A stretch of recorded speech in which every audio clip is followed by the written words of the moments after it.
Hey, what up? Welcome to the Blue Gamer Bluecast Morning Show. I'm your host, Adam Blue, 30 plus year video game enthusiast, industry analyst, and today for 6/11/2025, let me pull on my glasses because I just found this awesome position where I can lean back in my chair, move the mic just a little closer, and it's pretty comfortable. So, probably won't do this the whole time, but I like this little chill, relaxed vibe. But, because sometimes when you go live or you're doing a podcast, it's easy to get tense with your shoulders, and I like to chill and talk games like I would with my friends, my brothers, So yeah, we're gonna do that today. I'm gonna talk about what I've been playing, go through the latest gaming news. And Chris, good to see you. Howdy. All right, well, let's start with, what do I want to start with? Do I just jump into what I've been playing? Was there anything to reflect on yesterday? I don't think so. All right.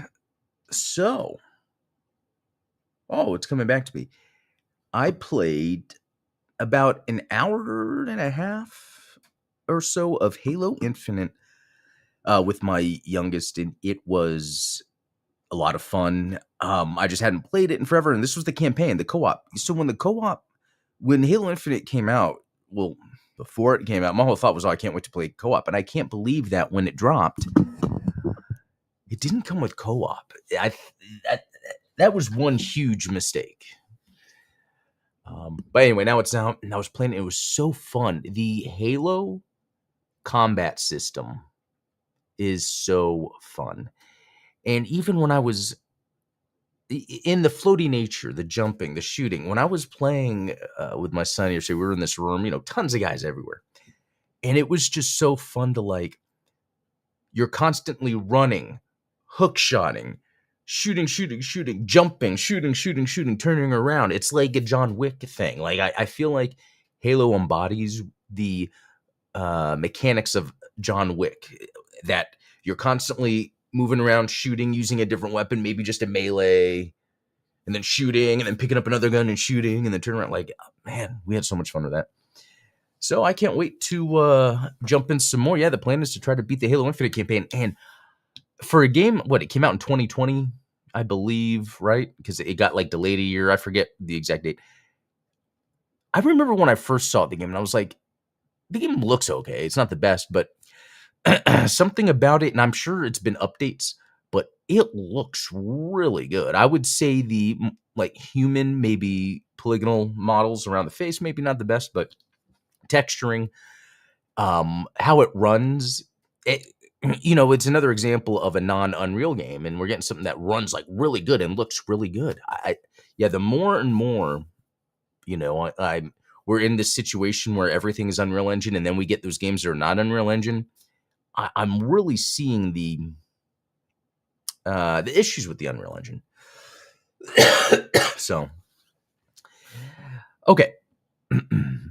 Anything else about Halo Infinite except that that was tons of fun. Okay. So, totally forgot about this. Warhammer 40,000 Space Marine 1 Mastercrafted Edition dropped on Game Pass. So I played, it says 10 minutes. Thought it would be a little more than that. I think it was the first level. And it's interesting because it seems like it is just the original game, which I played, I think, as recently as last year. But just quality of life improved. And not necessarily technically improved, but more of you could jump in the game. Doesn't look the best, but it has the modernization sheen to it. Also with the controls, the default controls are modern, and there's an option to switch. But yeah, the controls are good. And I'm now feeling more of that DNA that we see in Space Marine 2, but I still feel I preferred the first Space Marine. There's something about Space Marine 2 that I don't know if I'm gonna explain this right, but they're trying to make certain things as realistic as possible. Maybe a moment-to-moment animation between a certain fight animation and a death animation, or there's something about it where it feels like it's trying to be too realistic. Whereas, playing the other one, and I don't know how to explain it. It's just enemies will come and I'll be like shooting them, and it doesn't. Man, I don't know how to explain what this is. I feel like it's something I need to explore. The feeling of the mechanics when you're trying to make something feel realistic versus trying to make something feel like you're shooting and killing something. I think this is along the same lines as when you're using Unreal Engine and then you just get a bunch of realistic assets and there's no art direction. I feel like you can feel that mechanically, like a mechanical art direction. I don't know.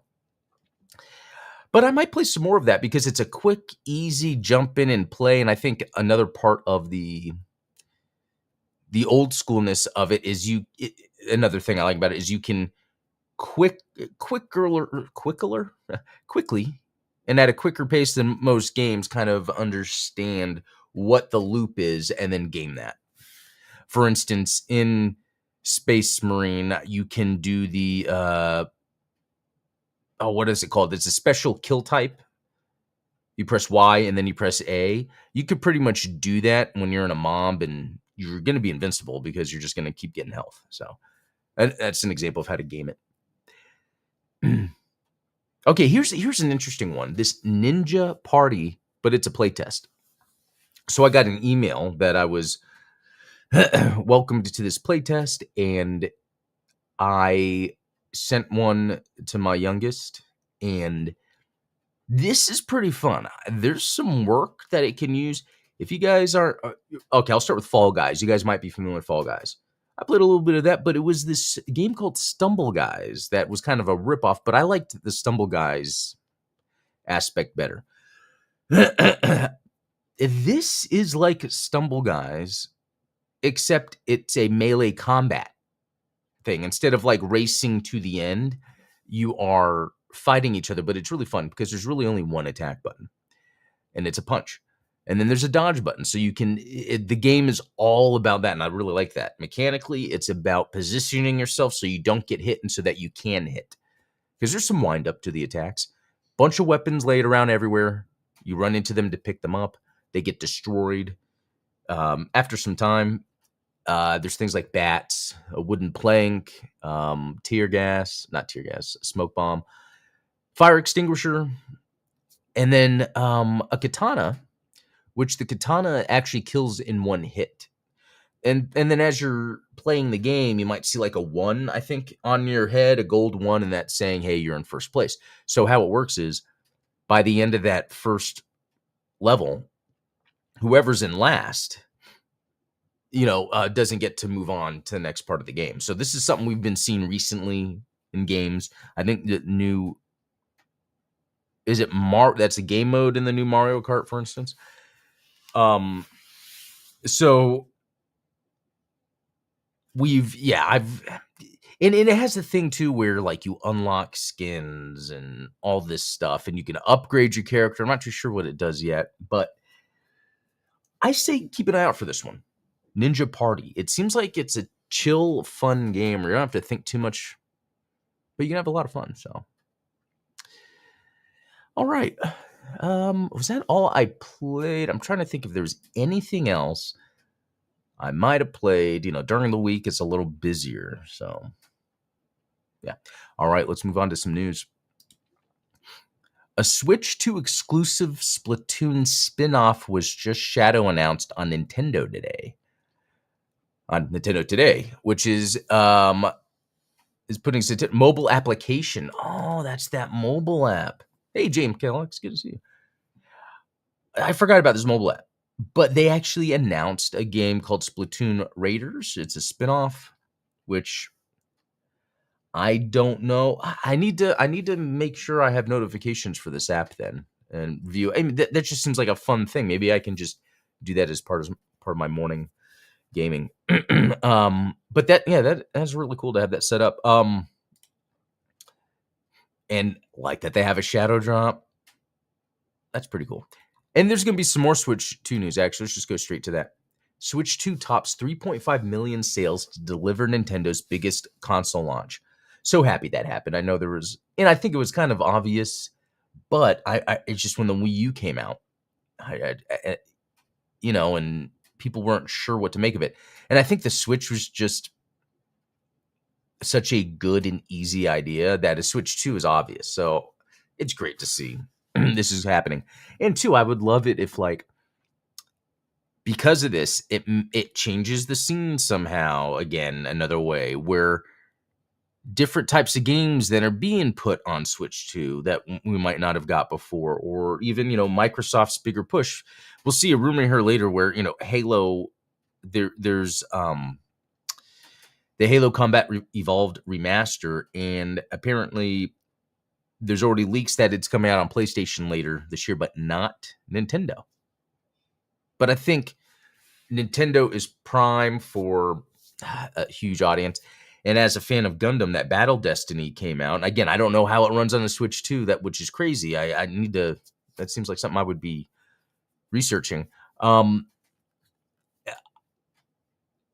just an example of like so many people can play that Gundam Battle Destiny game because it's not on PlayStation. It's crazy. So that's cool. There's a lot of cool, good news from this. So, let's see. The original Switch sold 2.74 million units during its first month. I mean, that is actually still really good, but but 4 days or a weekend, right? Doing this much. Love to see it. Love to see it. All right. Mind's Eye. So, okay, Mind's Eye Studio scrambles to fix glitches as user reviews criticize GTA producers' latest. So, there's some funny things. So, I was able to check out a bunch of Mind's Eye gameplay yesterday, and to be honest,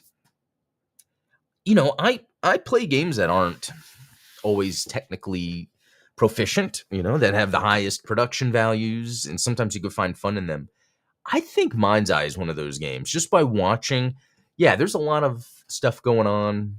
And I think this kind of goes to my earlier comment about Space Marine 2 and Space Marine. Mind's Eye looks like a game that plays more like a Space Marine, whereas, you get like a modern GTA, that might be not a good example, or Assassin's Creed modern, like, and they could be like, well, okay, this is the modern Space Marine, in terms of just how it feels and stuff. So yeah, watching the gameplay, I think some of the biggest stuff where there was glitches in the world, like when you're doing your shooting combat, sometimes it seems like that. So anyway, I feel like these are bugs that can be worked on and fixed. So here's a couple things. One, as doing my diligence, maybe as a consumer, I probably wouldn't purchase this game at full price. I'd probably wait for a sale, or unless there was some sort of big update where they fixed the game and it's worth it, because I believe in that. I believe if a studio is wanting to continue to work and fix the game, it can work and it's worth it. I think nowadays, I think it's really hard to put your foot down and be like, okay, the game's done, we're ready. I don't know. So I look at No Man's Sky as a good example. How that started. You can even see your own player. Like, it was weird. No Man's Sky is one. Star Wars Battlefront 2, that was a little different. That was more of, they designed it to be predatory, but they backed out of that. So I feel like it's always possible. I'm still trying to get a feel for what Mind's Eye even is. It feels so generically vague. And you know what, Jam Collects? I think that is also part of its charm for me, is it just seems like a generic sort of sci-fi, like, yeah, what is really going on, that's a funny part of it. So anyway, yeah, watching the gameplay that I watched yesterday, it had some, fun looking driving, shooting. It didn't seem like it was a super long game. The cutscenes looked cool. So what I'm going to start doing is, here, I guess they're going to have a bug on this. Let's see. Oh God, that person just Wasn't there a movie, or is that Doctor Strange in the Multiverse of Madness, where they like made the person turn into string or something? I don't know. That I could be thinking of something else. Um, so I'm gonna be keeping an eye out for a sale. Without them saying that they're gonna, without any update, I would buy it on sale. I think if I saw this for like 30, I'd probably pick it up. Um, oh yeah, and to go back, I'm sorry. When I was watching the gameplay, I was seeing a lot of cool driving. I was seeing a lot of cool shooting. I was seeing a lot of basic stuff that is just kind of, it's cool and fun, but it's basic, you know. That's why I think the 30. That's why I'm saying 30 on sale. I'd buy it. Oh, the Mr. Fantastic string. Is that what that was? Is that what that was? Um, totally forgot about that. Yeah, that's what I thought when I saw that. Okay.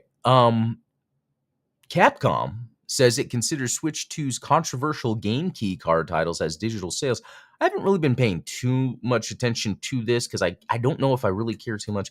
I know there's some controversial takes about this, but at the end of the day, I feel like when it comes to gaming, it's like you want to buy it to own it. And then if you get something where you don't really own it, I mean, I guess I haven't been in a situation necessarily yet where I've had like my games held hostage and I haven't been able to play. I know that's something people are thinking about in the future, but I feel like there's this sort of baseline survivor mentality everyone has.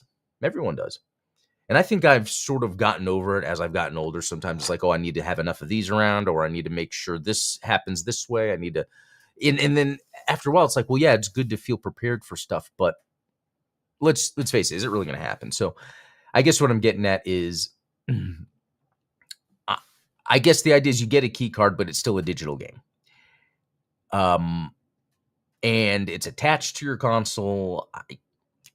I haven't really been paying too much about it, so let's see. I think it's sort of lame. I don't know. I just feel like it's getting away. We're losing some of what made the business special. Trading Game Boy cartridges at school, DS for the modern audience. There's something nice about that. It's funny that Nintendo's going to get away with this. Hutcherson continued. It just shows you the power of nostalgia in our business, that the way they will beat up Microsoft versus Nintendo is not just the same, especially in Europe. Oh, interesting. It's like, oh, Nintendo's doing it all right.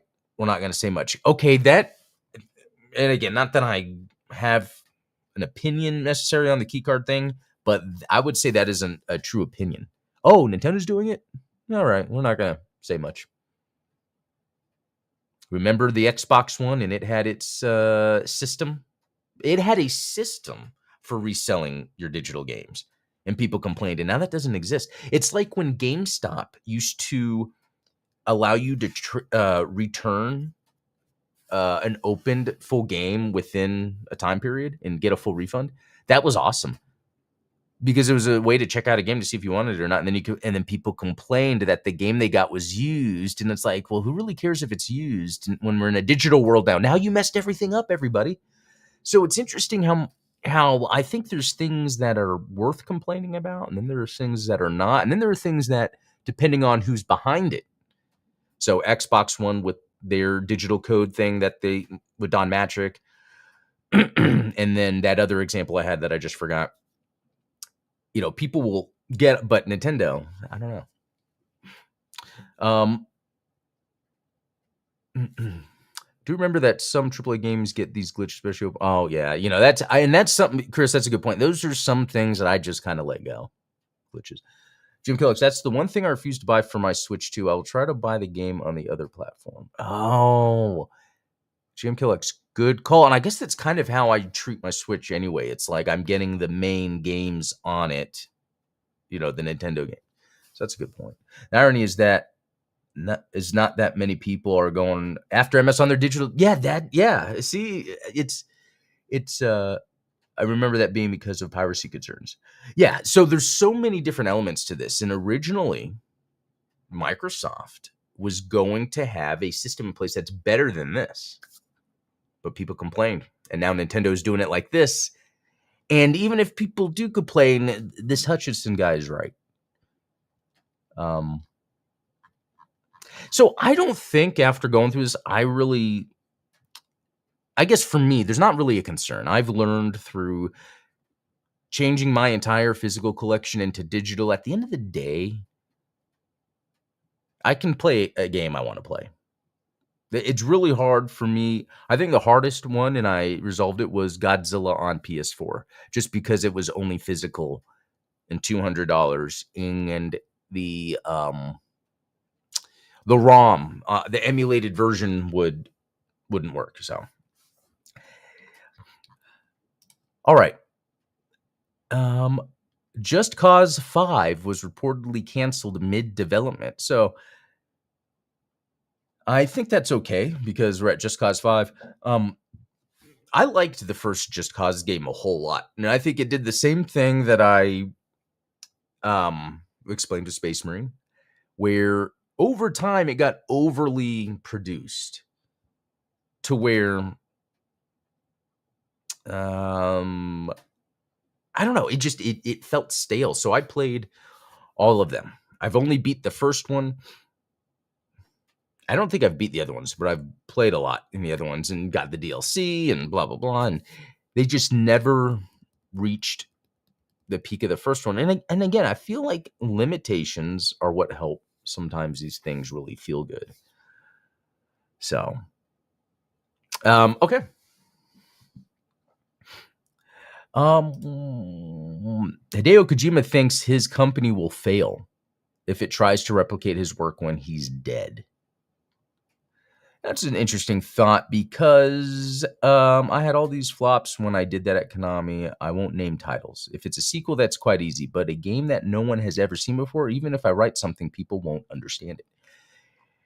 I'm not going to pass the baton to anyone. I will rather crush the baton. I don't need to give Hideo Kojima to anyone. If I pass the baton to my staff, the company will not succeed and will go out of business.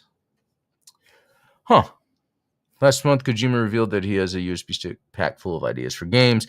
I don't know if that's necessarily true, but it sounds like something someone like him would say. I think there's a lot of legacy IP, and I guess for him, it's more than just IP. It's, like he said, things people haven't seen before. I don't know. It's just funny. Kojima's a funny guy.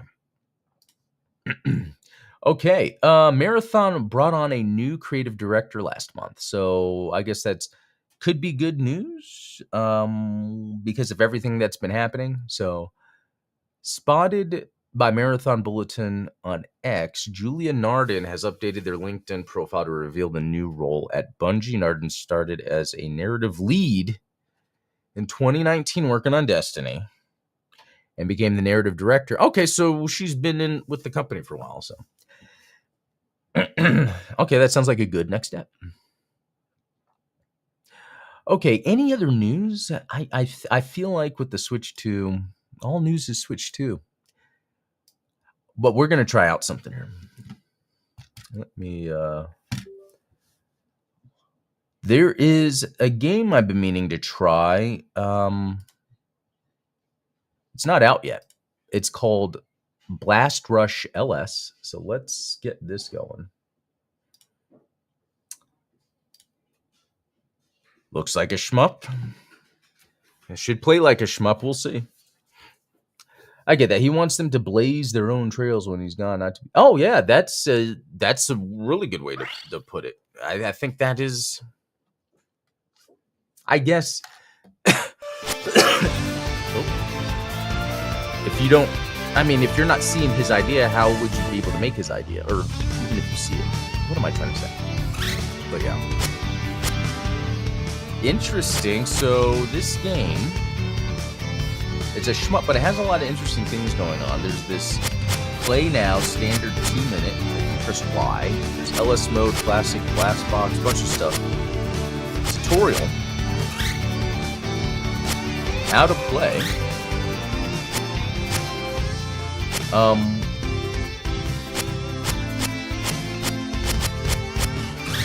Let's just do the basics. Blast Rush LS is a shooting game with infinite bombs. Enemies assault you in elaborate patterns and you must survive by blasting them away. Bombs are your main method of attack in Blast Rush LS. Your fighter ships move and fire the same, but each have different bombs befitting their style.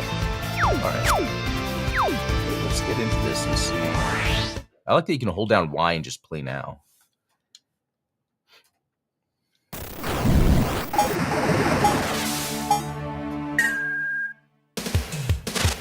Oh, so...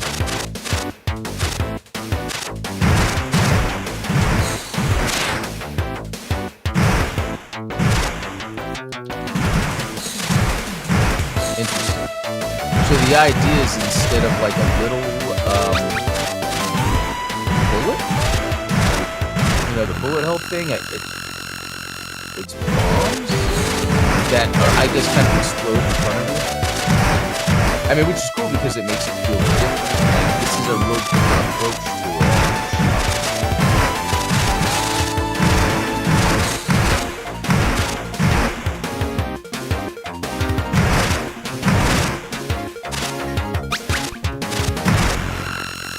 That's cool. Oh, that would be really cool.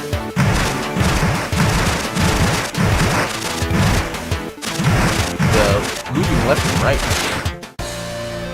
tricks me because, like, it makes that noise. Okay. Let's go to the menu. So that's kind of the basic gameplay, which, yeah, you can just jump in, hold down Y, and play, so... Let's...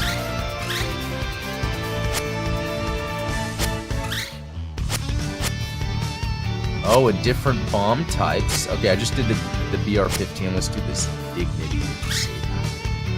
Oh, and you can change the bomb. Maybe it's an upgrade. Oh, and a gun? It's tap or hold the fire. I mean... Okay, maybe there's more to it.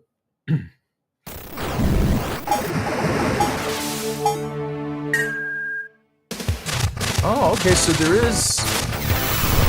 And then the bombs. So I wonder if... Oh, yeah, you, like, set up the loadout. Either I have to go through that menu to set the loadout, or only shoot.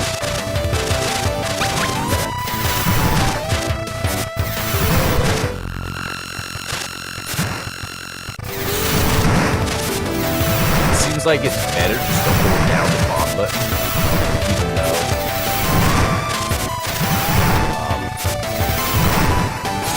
it has a delay, but you might as well. Oh. So I think there's positioning to the bombs to like clear out large bombs. It's cool when that happens. I have no idea.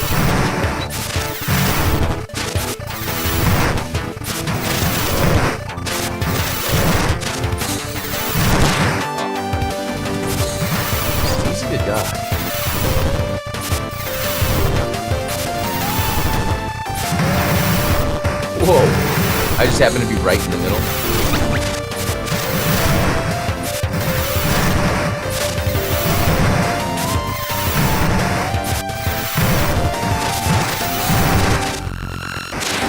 Oh. Okay, this is pretty tough, but it's probably just a matter of playing over and over until I kind of get the patterns down. Let's see. Jump back and Blast Rush history with this version of Blast Rush based on the original game from 2017.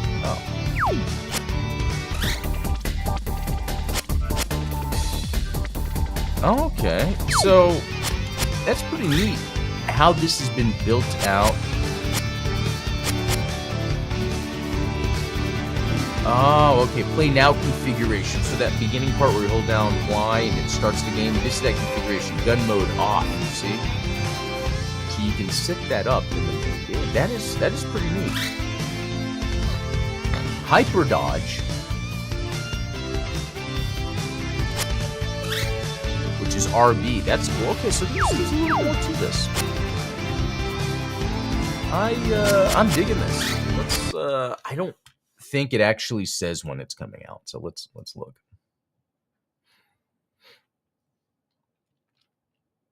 Yeah, just coming soon. Is indie.io. Bipedal Dog is the developer.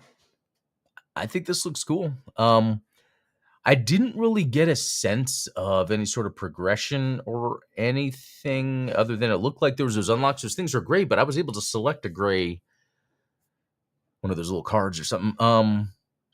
So here's the thing. How much is this game going to be? Because while it seemed like it had some cool extra features, there's not too much to it.